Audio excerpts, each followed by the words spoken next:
you probably noticed I don't feel about that war the way we were told we were supposed to feel about that war, the way we were ordered and instructed by the United States government to feel about that war. You see, I tell you, my mind doesn't work that way. I got this real moron thing I do. It's called thinking. And I'm not a very good American because I like to form my own opinions. I don't just roll over when I'm told to. Sad to say, most Americans just roll over on command. Not me. I have certain rules I live by. My first rule, I don't believe anything the government tells me. Nothing. Zero. Nope.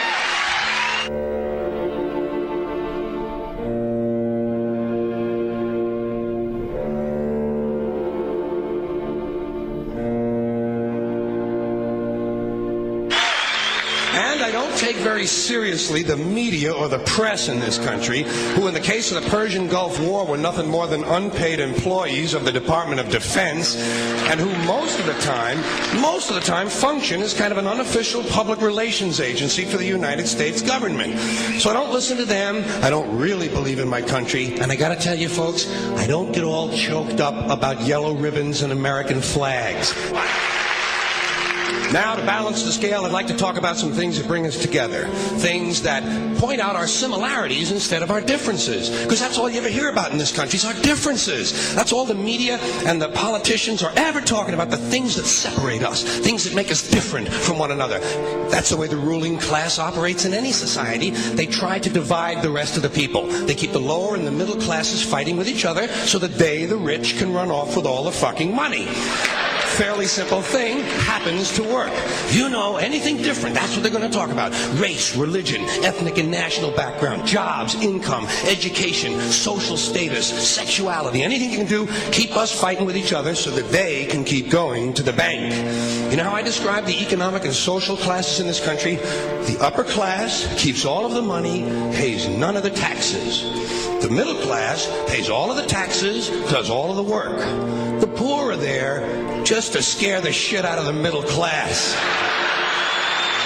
Keep them showing up at those jobs.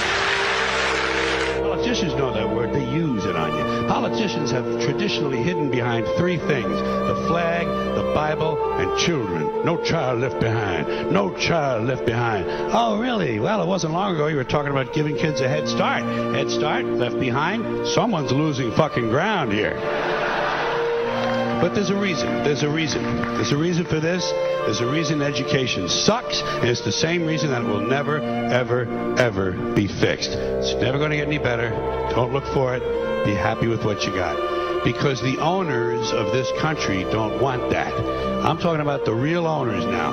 The big, the wealthy, the real owners, the big wealthy business interests that control things and make all the important decisions. Forget the politicians. They're irrelevant. The politicians are put there to give you the idea that you have freedom of choice.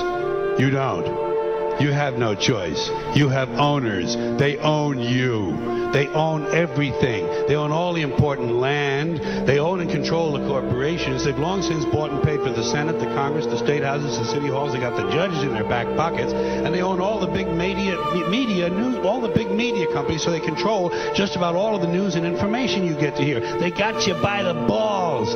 They spend billions of dollars every year lobbying to get what they want.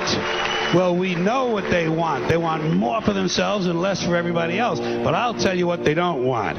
They don't want a population of citizens capable of critical thinking. They don't want well-informed, well-educated people capable of critical thinking. They're not interested in that. That doesn't help them.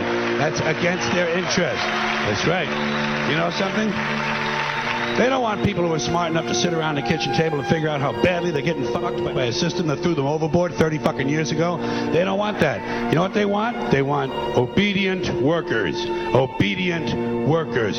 People who are just smart enough to run the machines and do the paperwork and just dumb enough to passively accept all these increasingly shittier jobs with the lower pay, the longer hours, the reduced benefits, the end of overtime, and the vanishing pension that disappears the minute you go to collect it. And now they're coming for your Social Social Security money. They want your fucking retirement money. They want it back so they can give it to their criminal friends on Wall Street. And you know something? They'll get it. They'll get it all from you sooner or later because they own this fucking place. It's a big club, and you ain't in it. You and I are not in the big club.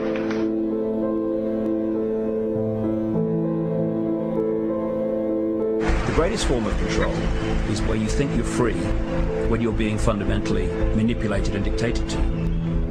One form of dictatorship is being in a prison cell and you can see the bars and touch them. The other one is sitting in a prison cell but you can't see the bar, you think you're free. What the human race is suffering from is mass hypnosis. We are being hypnotized by people like this. Newsreaders, politicians, teachers, lecturers. We are in a country and in a world that is being run by unbelievably sick people.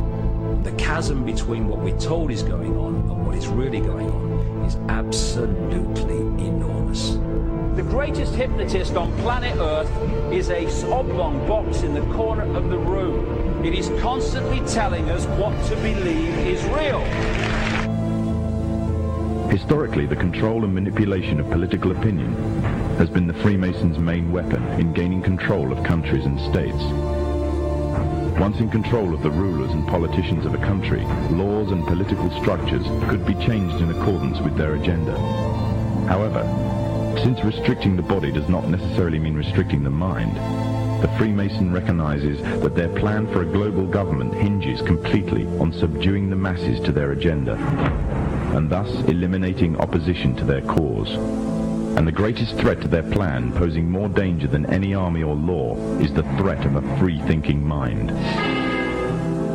In order to eliminate this threat and to achieve their objective, the Masons have set about the boldest plan ever devised: the complete control of every aspect of human life, your life. And the weapons they are using against you are in your very homes, entertaining you and your children, and gradually indoctrinating you without you even realizing.